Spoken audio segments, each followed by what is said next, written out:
you're gonna have to take this one with a pinch of salt.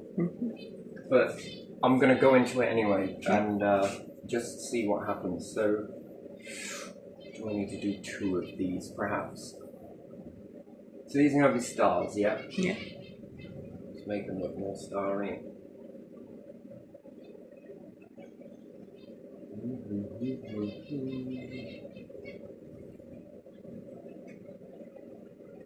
And it's a binary universe. Most stars are binary systems, yeah? So we're just going to look at that principle. And then we'll have to look at planets, wherever they may be. And if we do it this way, we kind of know where we're at, yeah?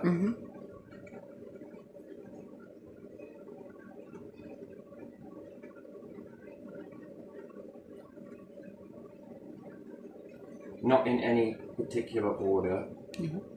Just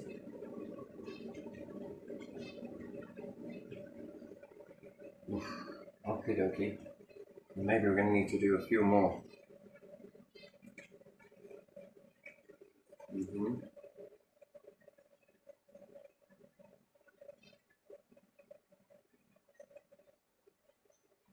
to be here a while, I guess. Try and make it as quick as possible. These are meant to be all the same, but to be honest, it doesn't really matter. Just so I can make the weather report.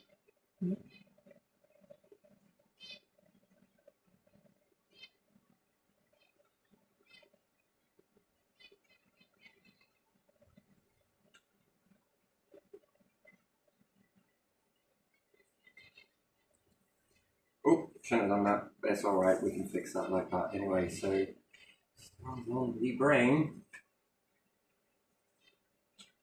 So, what have we got here? 1, 2, 3, 4, 5, 6, 7, 8. 1, 2, 3, 4, 5, 6, 7, 8. 1, 2, 3, 4, 5, 6, 7. 2, 3, 4, 5, 6, 7, 8. Maybe you're a little bigger. Let's give you a little bit of this. Wonderful.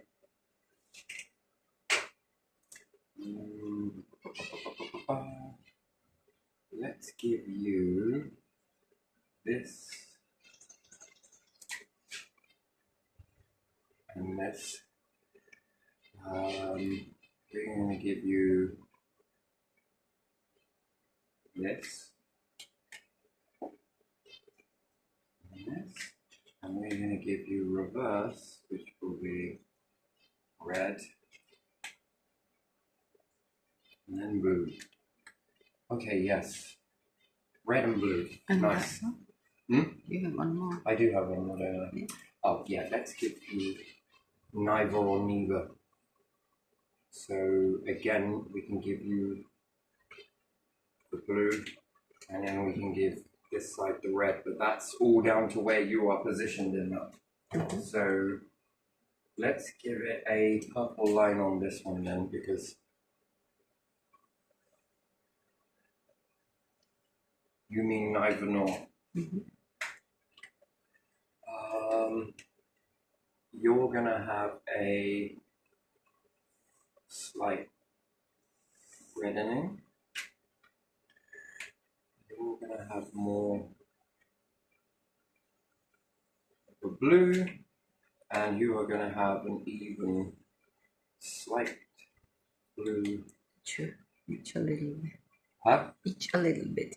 Yeah. Interesting. So,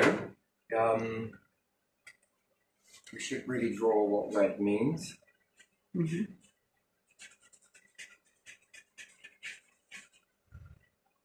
then we should really draw what blue means. And then we should draw what white means. However, I don't have a white pen, so we went with purple instead. Red, white, blue. So, let's draw what white is. And why these occur. And then what else do we have here? We've got to use a different pen. And we use purple for that. Do we have pink? What is this one? It's more purple. There's a shade difference there. Does it pick it up that that's a different No. Blurs it. And we'll get one more then.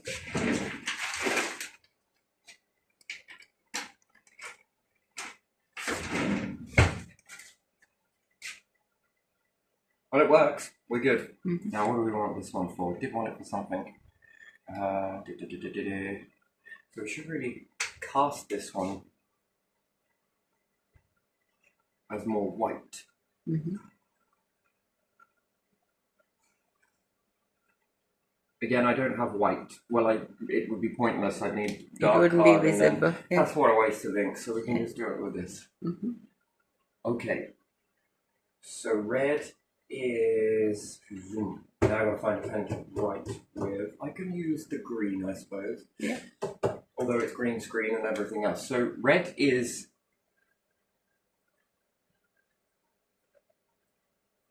moving away. Uh-huh. Blue is moving towards. Mm-hmm.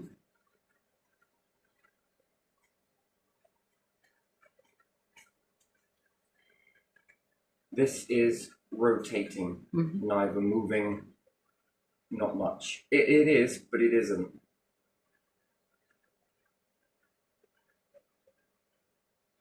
So, in this, anything that moves towards you Yeah. will appear blue. Mm-hmm. Anything that moves away from you in space Yeah. appears red. Okay. Which one can I use? Just stay there, you're fine. Mm-hmm. Whoops. Bet it sounded worse than it was. Just something toppling over. Plants understand this very well. Do you know the best light to have inside a house when growing foods? Do you know what it is? No. It's a pendulum. Mm-hmm. A light source that swings back and forth. Uh-huh. Plants read this extremely well. Yeah. Let's do this here. This is from the ceiling, let's say. Yeah. And let's say we've got a light that's on the end here. Uh-huh. And then let's say that it's giving motion. Mm-hmm. And it's giving motion. Yeah. To all the plants this side, and the light is coming towards, so let's say if the light is moving this way, Mm-hmm. or the light could be moving that way, yes? Yeah. Now, depending on your perspective, or the plant's perspective in this way, if it is going from here this way away from plants, so I should really draw those in. Yeah. So let's say we've got a plant here, and we've got a plant here. Mm-hmm. It's more like a butterfly. Yeah, I like that. When it moves away Mm-hmm. from this plant here, Yeah. the light will shift into the blue. Wait, no, red. I'm sorry, I meant red. Forgive me. The pen didn't work, so it kind of Yeah. gave me a clue. Uh-huh. When it moves that way on the pendulum, the light will appear red. Yeah. This is a very fascinating thing, by the way. When the light moves away from or towards, and the light starts coming towards, Mm-hmm. the plant will see it as blue. Okay. And it's vice versa. So it's really strange because I'd have to, from this perspective, if it's moving towards, it's going to appear blue. Yeah. Then when the light moves away, it will appear to the plant as red.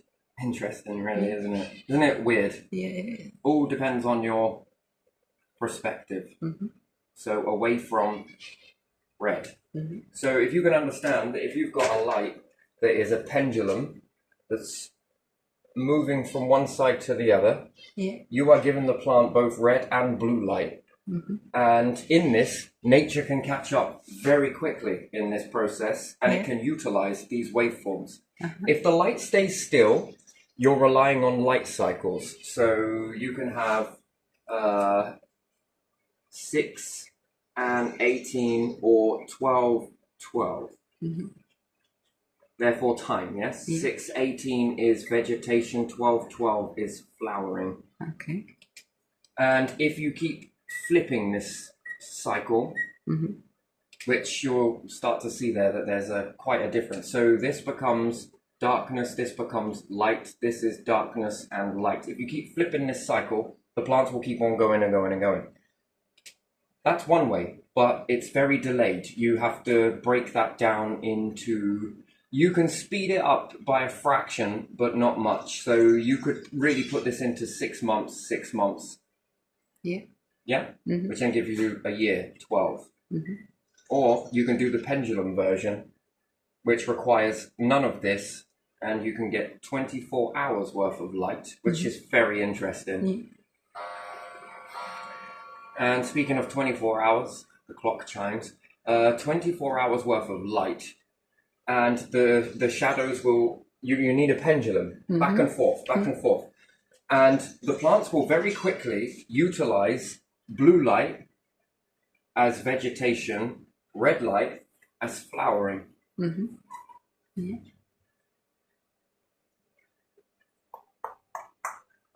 So if you want to find nature in the solar system, you never know. Earth went through some transitions, right? Yeah. So if Jupiter gets big enough, and that's if the star will let it.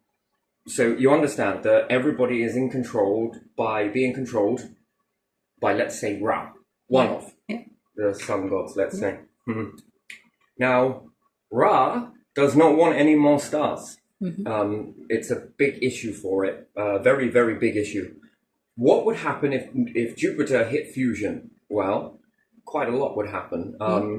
In its movement towards, because what will happen is it will become quite big and it will move.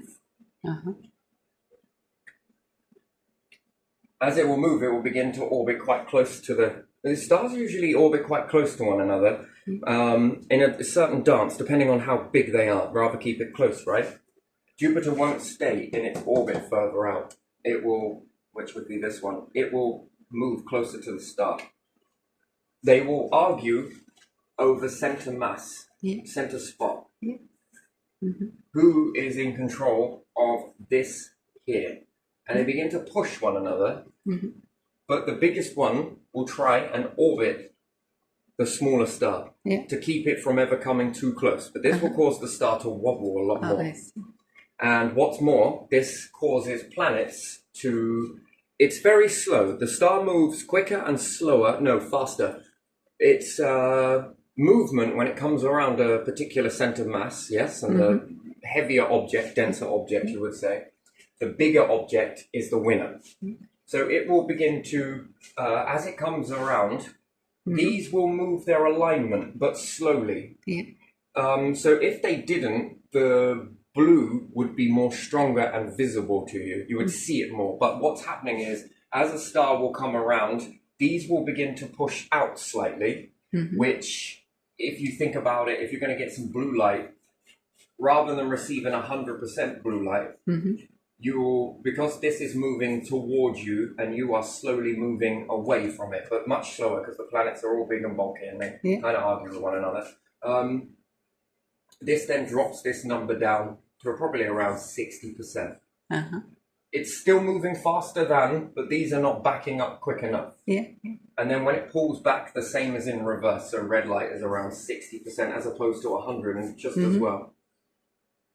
And then this movement is what helps you to go from, it's possible that you can evolve from evergreen to a new type of species of, find out how old nature is. The question is, what came first? Evergreen or this foliage? And then what happened to create that? Ice Age. I think for our positioning, we should be trapped in ice. Given how far away from the star we are. You could say, well, what about Venus? Bit by bit, it's heating up, heating up, heating up, heating up. I think without this, and again, if this one is moving and the other one is slightly moving away and then it begins to move, but this one is much more quicker at doing so. It almost pulsates. It almost acts like a pendulum. And this is good for planet building, by the way. Depends on when it happens. Because you can roll into more debris and garner more from your cloud. Although it appears like we're empty, we're actually not. We have lots of fine particles everywhere. but it ain't good for collisions and different things like that. So if Jupiter is to gain fusion and starts it, and it begins to get bigger, I think it will begin to pull in more stuff, which then starves the star, which is not too bad. The planets at the end of the day are made for the star to land debris that could annihilate it. And you've got to think that when stars explode and the universe gets past a certain threshold, again, this is just a theory, none of it is real, we're just having a look, I'm just having a play. When the universe gets past a certain age, okay, so when the cycles begin to, I don't know,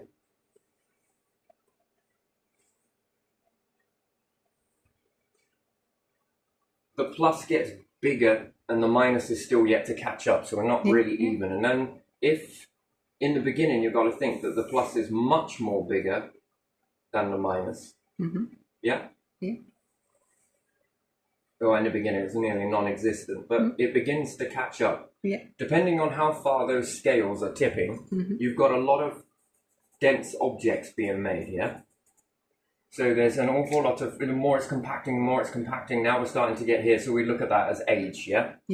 And flip it around the other way and put the minus in here and the plus in here, you're overwhelmed with black holes. That's how it will go, yes? Well, take my word for it, don't. Up to you, figure it out, go your own pace, whatever, each to their own. Again, it's just something that I believe, not what I've been taught, but what I believe, yeah? I understand this principle. Now, if you're more here, in the beginning it's been very quick to condense objects, and then you have a lot of leftover building blocks. So the first nebulas, Nile planets, not enough building blocks, more gas than anything else, egg-shaped stars, and then, but this would have spread quite far, and they're the other stars that are sort of more egg-shaped, not enough to, then when this begins to really build up, with lots of this exploding, popping off, you've got a lot of shards left over, and this then forms planets, which you would understand as failed stars. They all want to be stars. Even the moons want to be planets. The planets want to be stars. The stars want to be as big as possible. But they also don't want to die at the same time. So the star will take center refuge that if a big hunk of something is coming towards it, it's going to maneuver planets in front of it. And one of these might be Jupiter. If Jupiter starts getting too big, the star might maneuver an incoming attack and maneuver Jupiter in the firing line so that this comes in and smacks Jupiter and obliterates it. If it obliterates it, this is good for the star because it can gobble up these smaller pieces. It doesn't want to shove everything in its mouth. There's no way it's going to take a large fragment and take that on, because it could also destabilize the star. It is aware of this. So it utilizes this dance around it. But unfortunately, Jupiter's been filling up quite a bit. So it's been taking quite a firing. So have the others. It doesn't want certain elements. Maybe it does, but it doesn't want them too big.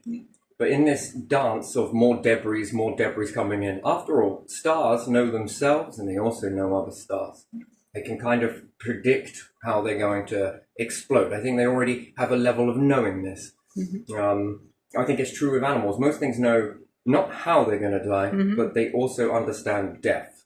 Lots of things do. And when you've got these chunks coming in, it's intelligent enough to know, too much. I'm making this stuff. And, so it utilizes this dance. And some bits land on the planets and then they fall apart and then come back together again. Nice. Too much, too bad.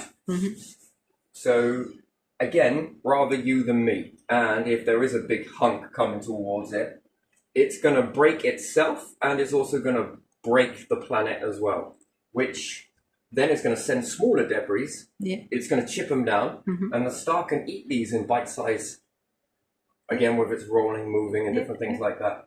But when you factor 2 stars into that mix, that's also good for planets as well, because they're going to be breathing, pulsing back and forth. Not as fast, but the main star, if you've got the main star, is going to be arguing over that top spot. It's going to be pulled by the planets, yes, and perhaps another star as well. Well, no matter how its orbit is, it's better if they go a bugger off this way. Yeah.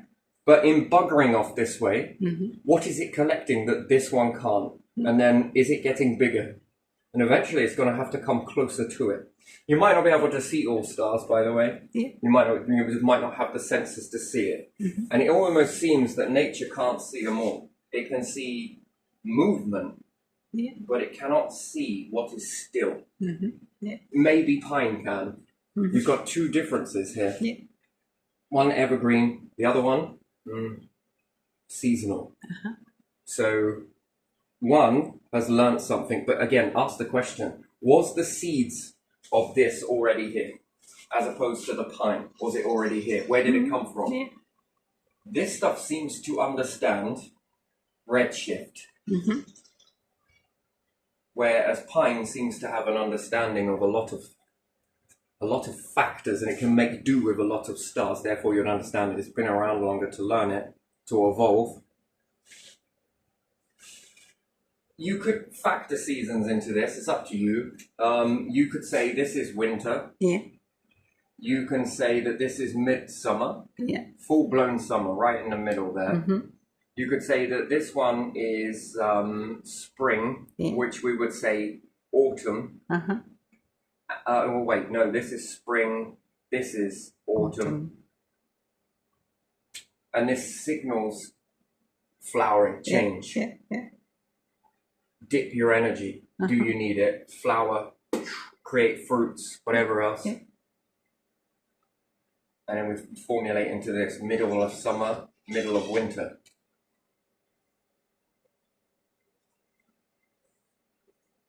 When something moves closer to you, you will see a lot of blue. When it moves away, a lot of red. Red signifies flowering, blue signifies incoming. A lot of energy is being generated here, and this could be the neither neither, the sort of 1 day out of a year where you're getting sort of, you're neither moving towards or going away. So what does it do with that? Yeah. Can it actually see it? Yeah. Hmm. There seems to be this build-up, this fast growth, Yeah. then this stop. Yeah. Then all of a sudden, this change again, flowering, Huh? and then this again, full stop. Then again, the process happens again, and it's now building back up again, blue shift, vegetation, then stop. Mm-hmm. Transition, flowering, red shift, and then neither nor. Mm-hmm. If this star is only wobbling approximately, and the planets are wobbling approximately, it's going to be generating a very small red-blue shift, maybe not enough to... Yeah. Evergreen, completely different story altogether. Mm-hmm. Then it makes me wonder, where did you come from? Mm-hmm. And you could say, it evolved. Then to say that it evolved, then we were a single star system. Mm-hmm. And without any other information, another star took prize or around us Yeah. in order to generate this change. Yeah. Yeah. So something happened to cause this evolving, and it's not an ice age. Yeah. And when we look at humans, we're full of vitamin C. They didn't even need to make it. Mm-hmm. Well, if you're living inside pine, and you're living inside pine needles for a very long time, do you know how many years it would take for that to turn off a vitamin C in you? And then you require it from another source. Well, to factor in orange trees, there wouldn't be enough. And then you would have to admit that the ancients were better traders than now and had more of this. And then you'd have to say that oranges and different vitamin C's were everywhere, abundantly so. But they're not. This comes from living in pine. So therefore, humanity were living in it. Living in it, eating it, using it, maneuvering it, breathing it when it burns. Again, I'm pretty sure you're getting vitamin C when you burn a pine tree. You're releasing the vitamin C. And therefore, for a change like that to be in your evolutional chain, it means that there wasn't anything else. Mm-hmm. There wasn't any of this type of nature around. So something changed. And then pine is associated with hotter weather, not cold. Mm-hmm. This stuff can't stick the cold. You go into a freeze now, which it would seem probably it may not happen. This stuff would go extinct, all of it. Mm. And would pine catch up in that? Well, it's very slow growing, so... but it would dominate over time. But then how long were you trapped in ice for? And again, why would you not find any remnants of this? And if this evolved after an ice age, something significant happened, a change. And I think humans didn't come from heat, they came from cold, not hot. So something changed. And then you would see the rise of reptiles, right? But the ice age wasn't long enough to sustain a change that would create reptiles. It's not long enough. So if you were to put it down to an ice age, and if there were a hot age before, which is possible, warm, I agree. Hot, like this? No, I don't think so. This is hotter than it's ever been, and you can say that this is due to this, due to that, due to anything. The ancients documented something very interesting that they noticed in the night sky. Mm-hmm. Then something caused them to have a faith in sun gods. That belief system that flipped like that, and their understanding was huge. And then Mayans became very fascinated with the sky. What event could have happened that would, it gives me goosebumps, that would have triggered them to all look upwards? Something pretty fucking catastrophic happened, and you could say meteorites. Meteorites are kind of all the time, aren't they? Yeah. Certain times of the year, you see it, you've seen one, you've seen them all. Yeah. But does it make you stop and look up? No. No. What about a moving star? A rogue star? That would be different. You would pay attention to that. Yeah. That you would pay attention to. But a rogue star also brings planets. Interesting. Which then you could say abundant material. And then there was a change.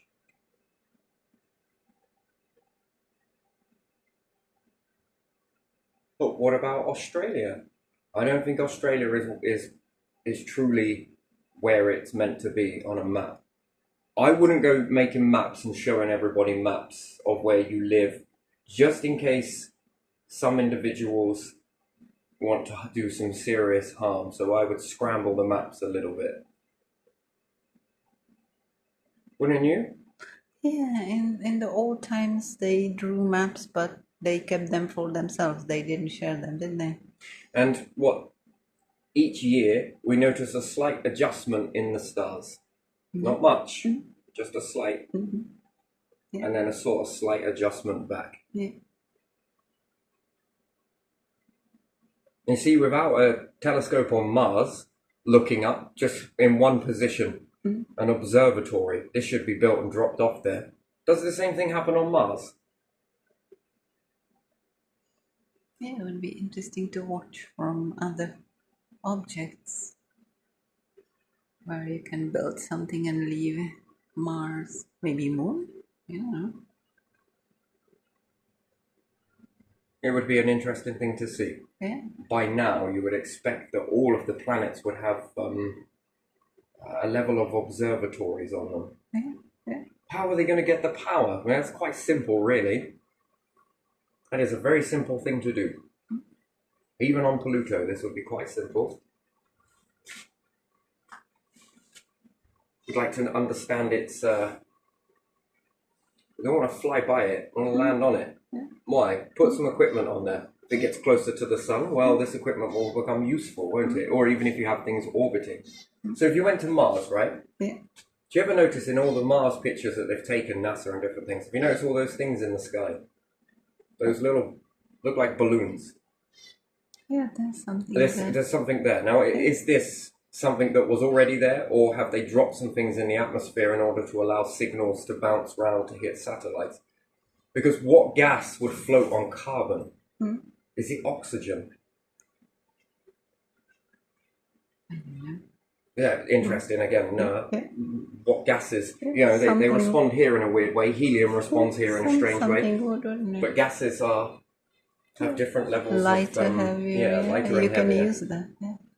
The lightest gas wins, but although helium seems to seep, or is it because it's in a pressure?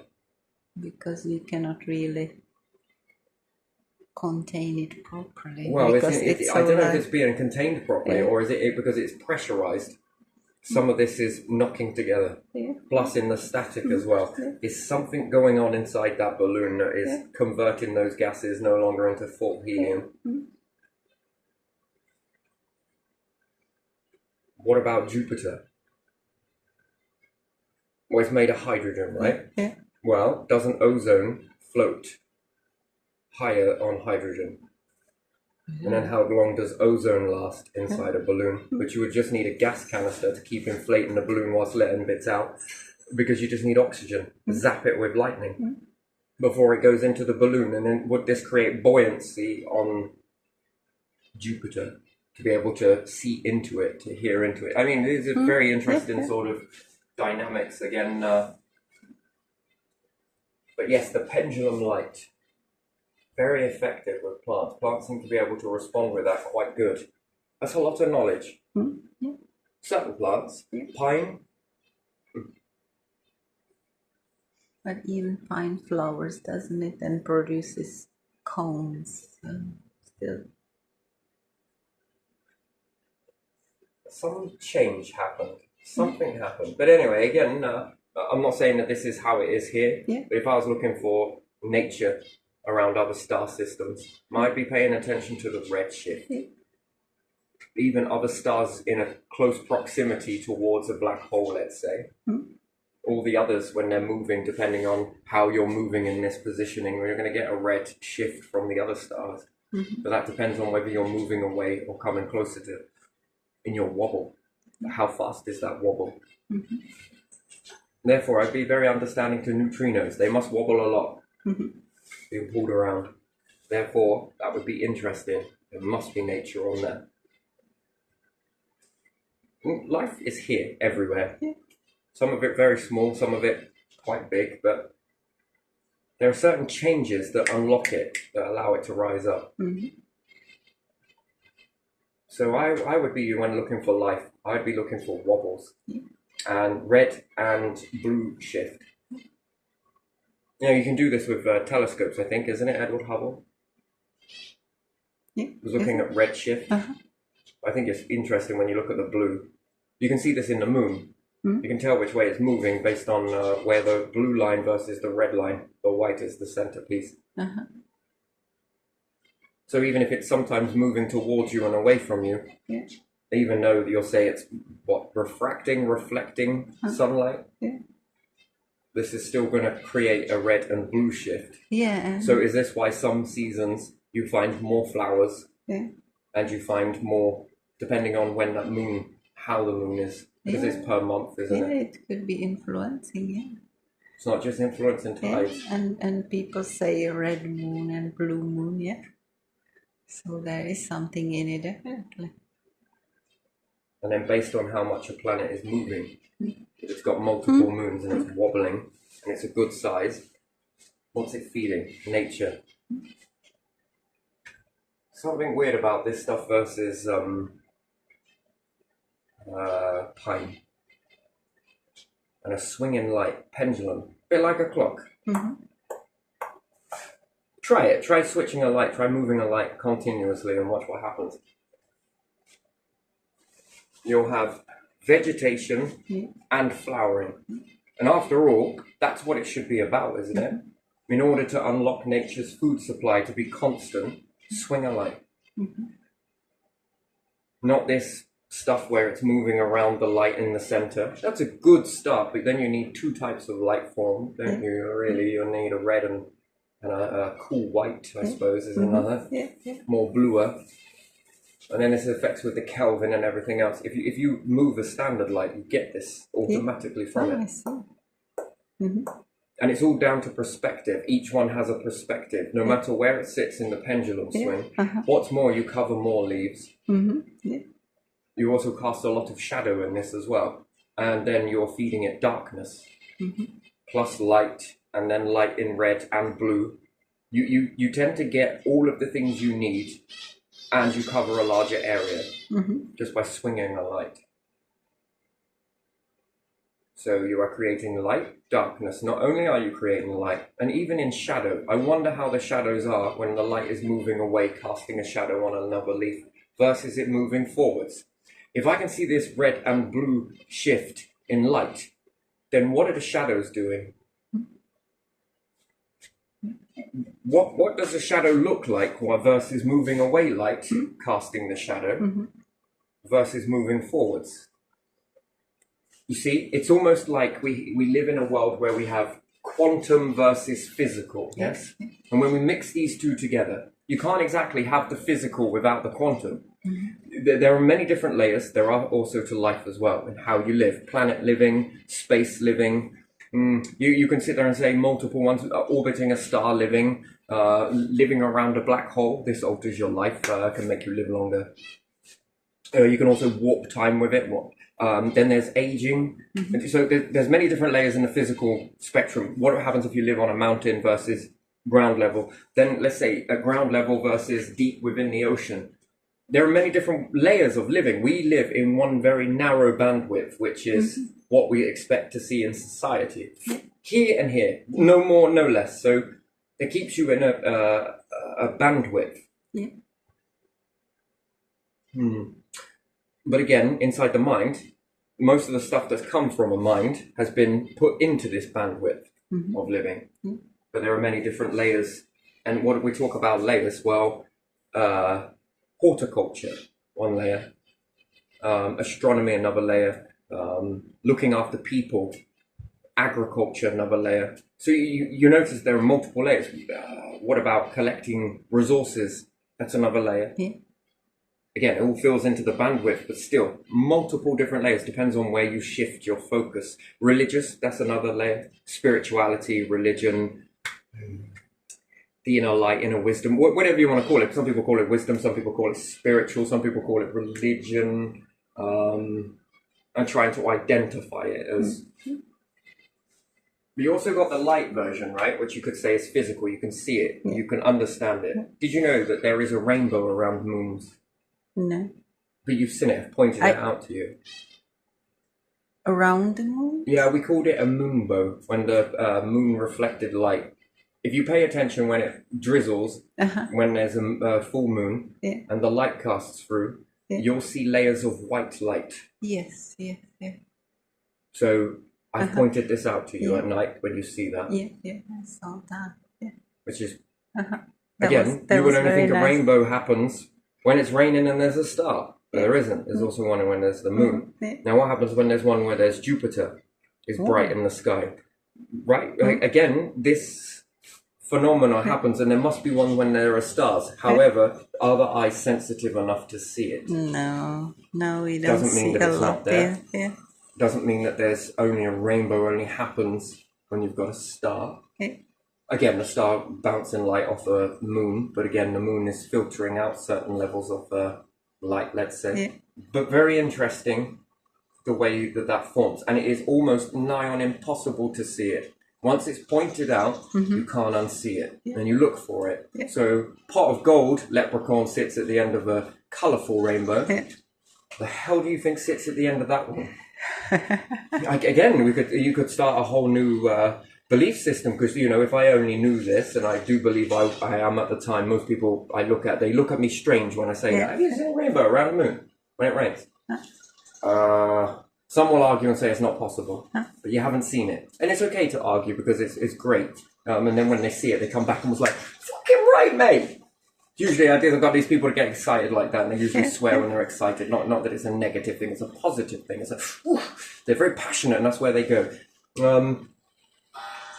But I could sit there and create a whole theory about it if I told no one about it and told you a whole load of mythology on it.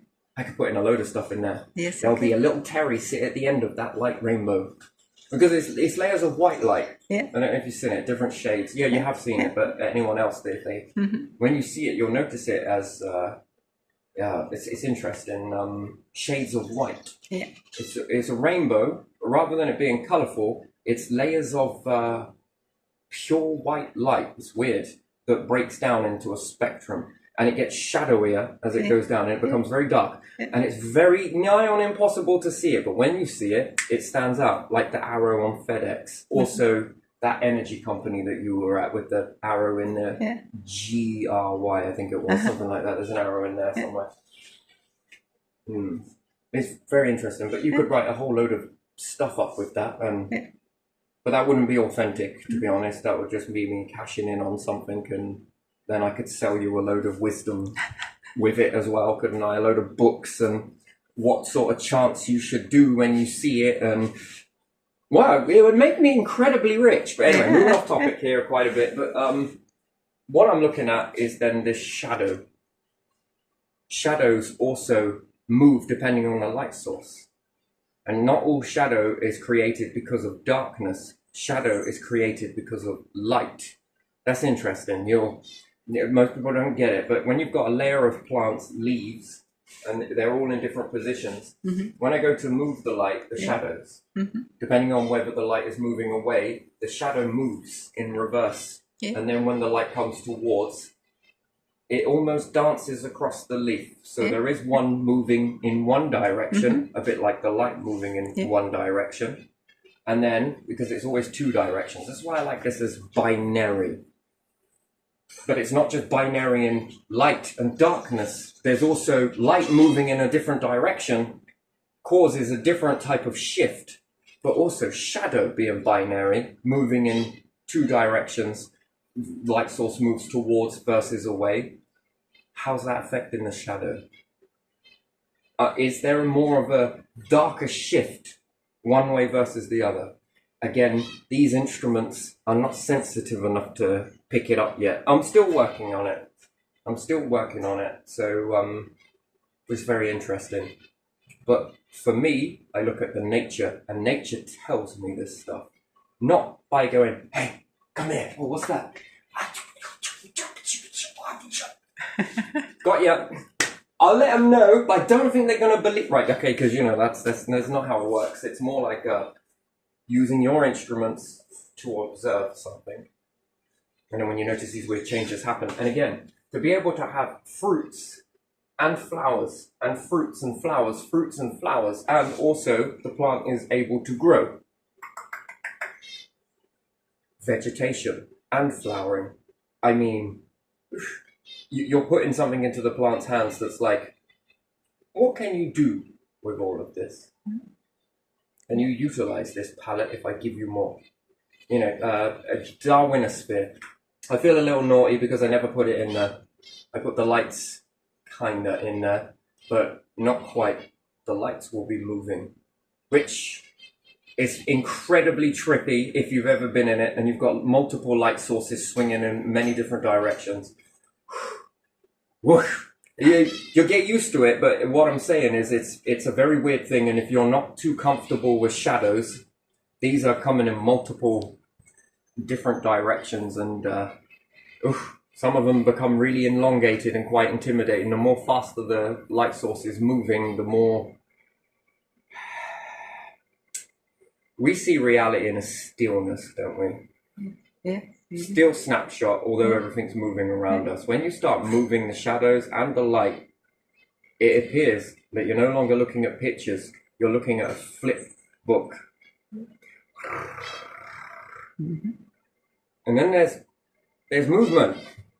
And it's not for the faint-hearted, because if you've got an exaggerated mind, you're going to see an awful lot of stuff there. And maybe you are meant to see an awful lot of stuff there. Should I even be revealing this stuff? Yeah, I think it's important. There's a few more I've got in a bag somewhere else as well. So, quite a bit to keep going. Oh, it smells good, this. Every time you spring it. Do you think ancients made clocks out of springs? Do you ever wonder where the spring concept come from? I can even put a nut in here and fling it. And try and catch it again, I'd keep kids occupied in ancient times But again, you know, it's very easy to make, you know. Suspension. Yeah, maybe kids would be making. I mean, this is old. This one's quite old. So, you know, again, with it being really old, it's taken a battering and it's still going really well. But you wouldn't think that can be made as a spring. I can tighten that, or I can loosen it, and I can get a piece of wood to rotate. Yeah. And I can get this to rotate back and forth. Yeah, it's terrible, but again, it's your first drill. But yeah, interesting. Man, the birds are going absolutely incredibly mental today. Yeah. The female flies faster than the male, I've noticed. She whizzes around, doesn't she? Here she goes again. She's very fast. Yeah, she is. Him not so fast. But anyway, yeah, so pendulum lights. Yeah. So it's a very beautiful thing to see. And multiple mirrors. Although mirrors are confusing, they seem to absorb 30% of the light. And this is the bigger the tunnel, the infinity tunnel. Have you ever taken two mirrors and sat in between them? Yeah. Have you ever taken multiple mirrors and sat in between them? No, but two. You have to get the positioning just right. Yeah. And then you need something in them. Oh my days. If you think two mirrors side by side is something, this one, and it gets darker and darker as the more further that you look in, but it's really weird. Take a telescope and zoom in with it, or technically it's all, you don't need to zoom in. Zoom in, it comes from technology. Camcorder, zoom in. Interesting. It's a nice phenomenon, but I will recreate the experiment I've already done once before, and I'll have you look into it. Yeah, because it's incredibly spacious. You don't mind open spaces, do you? No. Okay. All right. No. I think even this will make you feel a little bit. It will make you feel a little trippy in the beginning because it's too open. It's too. My parents had mirrors on two doors, opposite doors in the bathroom.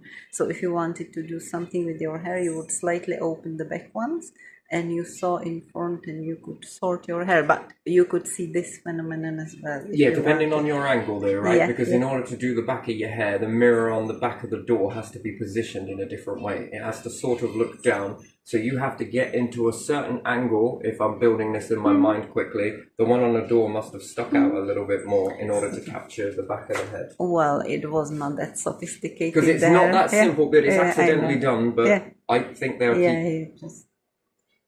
Yeah, because I noticed that when you're holding up a mirror, you bend the mirror slightly in order to see the back of the head. Maybe it was because the door was plastic and I don't remember how it was hanging there. The mirror you were looking into was probably flush on the wall. No, it was on the door, hanging on the door. Yeah, one's on the door, you said, and one's where? No, both on the door, because you could walk through the bathroom. It was walk through, but one door was blocked by fridge from outside, so you couldn't do that. But you used two mirrors, and I think they were slightly, because they were hanging on that plastic door.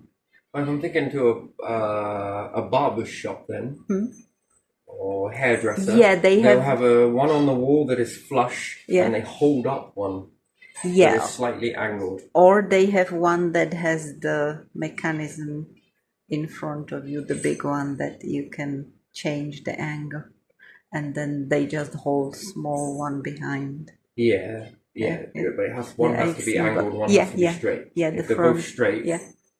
Good luck. Yeah. Because usually you're not seeing the back, you're seeing an awful lot of symmetry. Yeah. Is it even symmetry? I don't even know. Parallel universe. Infinity. I like to call that infinity. Yeah. And how far does it go? If you could zoom in, would you eventually come full circle? You would never know, would you?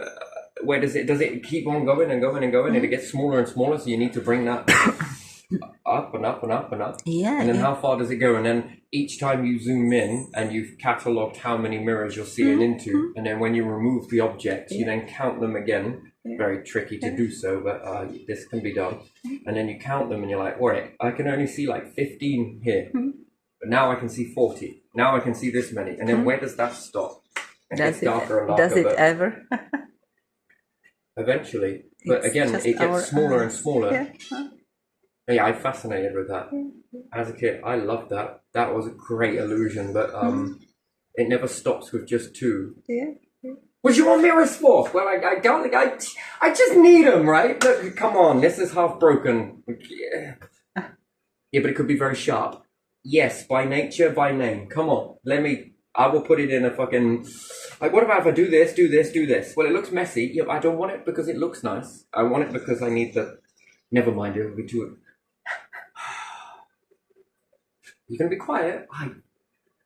Like a mouse, caterpillar, like a freaking mute. Amazing, but yeah. So anyway, so just with this, if I was looking for nature on other planets and therefore life, I would be looking for this shifting, or pendulum. So yeah, underground farms all year round, but constant supply of food off of nature would be the best thing ever. Yeah. But it would crack this, and you'll see an abundance of animals. Wouldn't you? Yeah. You only eat meat because it shuts down. Usually, closer to the.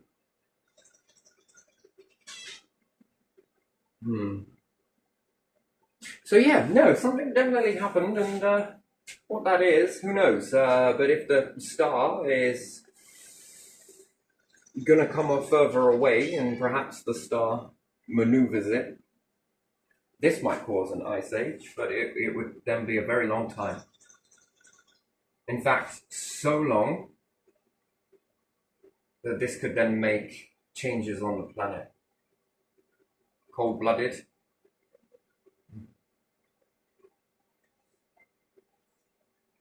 Probably not. And it gets too hot, which is going to be unlikely that it's going to come this way around. Because then warm-blooded, shit me. That will be when... So, life forms that are cold-blooded are more likely to go extinct than warm-blooded. Did you know that? Because it's very unlikely that it's going to swing shot this way. It will always go that way, away from. But it doesn't make sense because you would class these plants as reptilian. And you would class certain other species as warm-blooded. Pine. What else? Birch. This one kind of still seasonal though. Slow growing, but more so pine. You would have to say that it's warm-blooded, perhaps, and this is more reptilian. Temperature. Anyway, we'll see how this goes. It was a bit pot-bound, but it's got a new pot now, and hopefully it'll be happy. I was going to put it in a really big pot and hope for the best, but the last time I did that, it got from the floor to here. And then... yeah, I don't know where to put it after that. Yeah, my mom had one similar one. And I had a rubber plant. It got too big. And a cheese plant, is it known as a rubber plant? Shit me, that's massive. All my days. And a spider plant, a meter out one way, a meter out another way, and a meter at the top. Actually, it wasn't a spider plant, it was a St. Bernard lily. Big difference. Yeah. Looking similar, like but not spider. Each part that came off of it was probably about that big. I managed to get that to do that in 6 months. It was a cutting that I got given. Yeah, and you can imagine that when people bugger off and then they come out. The fuck is that? It's your nightmare. Can you imagine if this thing was alive? It would give you a whole new concept of spider. It's the one we gave you, yeah? What the fucking hell you give it? Steroids? Not entirely. No, I just give it what it wanted. Just figured it out. Anyway, I was just determined to do so, and it was freaking huge. I took up near enough the whole of the bathroom in Griffin. Yeah, I did. Yeah, it was huge. It was fucking massive. And then it had massive, in the tubes of water storage were massive. Like to hold on to a lot of moisture, that. And the flowers so tiny, yet such a big plant with such tiny flowers. Yeah, some Bernard lily. Yeah, I think it was what it was called. Spider plant. No, you can't look after a spider plant. Then may I suggest you work in a landfill? Quarry would be good for you. Piano reckon? If it's a profession, good for you. You can't look after a spider plant. Get into these professions because I mean, damn, those things are impossible to kill. Well, cold weather actually, it's not true. They are easy to kill if you put them outside in certain circumstances. Anyway, yeah, I'm going to leave this one here because I'm just pondering on this. Neither true, neither false. Just looking at the what if scenario in here. So do with this what you will. But the pendulum version, nearly there. But it's got me asking a question: is what goes on in the shadows? Right. So we see light move towards and away. That's light force moving towards and away. You can see that. You can get a visual gauge on that. Red shift, blue shift, interesting, lovely. But what about the shadows that move away versus toward in the opposite end of the spectrum of this light source moving? What is the difference there? Now, is it a slightly more grayer and a slightly more blacker? Where does it move toward in the shadows? Is it more of a darker shadow? Is it a lighter shadow? Is it more of a grayer shadow? Is there even a difference? There definitely is. Toward and away.